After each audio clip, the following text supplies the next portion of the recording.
Hey guys, so in this video I'm going to show you how to properly cook ground beef.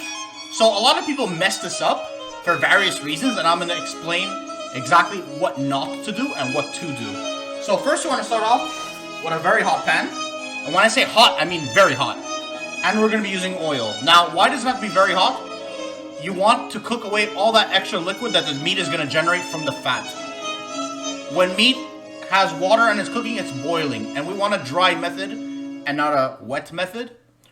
Fat technically also counts as the dry method. It's not actually like a moisture liquid. It's more like I can't explain it exactly right now, but just keep in mind, fat is very good. So, how do we know it's ready? I'm gonna throw some oil. You want a decent amount. And the very, very important thing, you don't want to crowd your pan. I might crowd it a little bit, and it's also because I'm kind of pressed. But normally, even if you need 2-3 batches, better to do it that way than pressing all at once. Normally people use a stiff spoon. I'm using a spatula, and I'm going to show you exactly why I use a spatula, because of the bending. But my pan is steaming. That's a good sign. So like I told you, it's not good to crowd, but for this instance, I will be. So waiting until it's hot. You're then taking your meat, and you're not throwing in your pan, you're going very gentle. Because oil splashing is very dangerous, and I don't want anyone to get hurt. So the first steps that we're doing, first, this is going to go in the garbage. We're going to be breaking up the meat, like so. I let it rest for an hour beforehand, so it's not going to be as cold when I'm cooking it right now. So just break it up. Make sure your pan is very hot, like I said. It's very, very important. I'm going to say it a couple times in this video because, yeah, it's very, very important.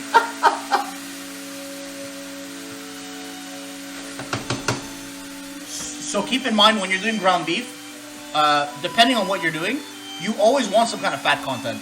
So if the meat itself doesn't have a lot of fat, maybe you have to add more oil. You have to do something so it does not dry out. That's what the fat does. It acts like kind of like a lubrication in a way, and basically doesn't dry out your meat. Give it a little bit of a shake. Again, you're using just the tip, or I guess the edge, and you're just like doing little chops. This will not damage your pan. It's plastic. So if you use something very hard, it can actually damage your pan, and that's never a good thing.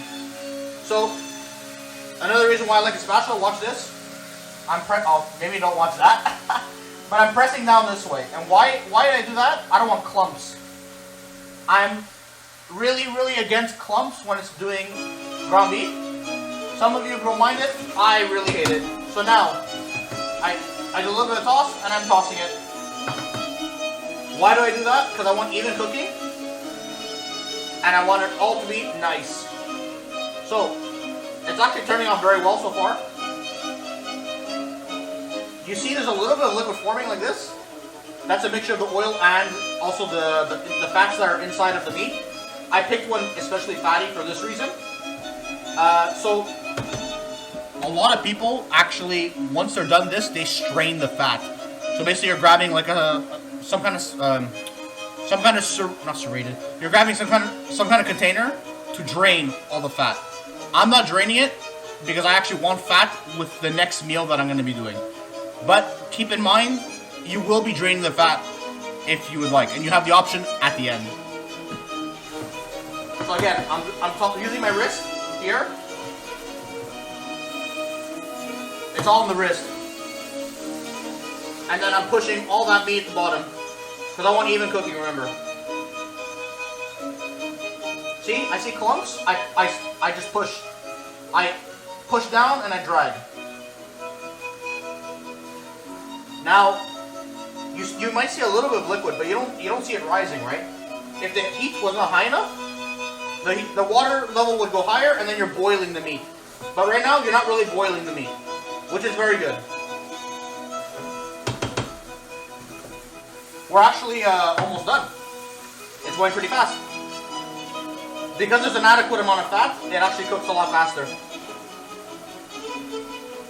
Now, depending on what you're doing, if you're straining the meat, if you're not straining the meat, you don't need to cook it all the way through. If you're already going to be cooking it, let's say you're going to throw it in a sauce or something, you don't have to cook it all the way through. But what's important about ground beef, please make sure that before you actually put it in your mouth, it is going to be all the way cooked.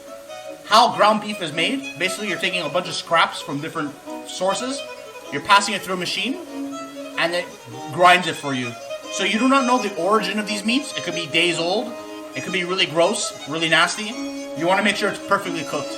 If you're doing it at home, completely different story. If you're grabbing a steak or something very fresh, you pass it, you can even eat it rare. You can even eat it bloody. It's safe. But this is not.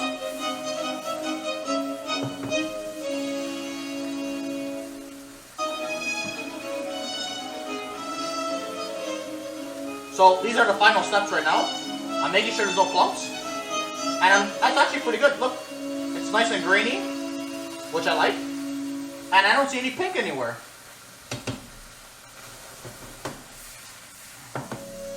That's perfect, guys. This is actually, I would say, it's perfectly done. Look, there's no pink anywhere.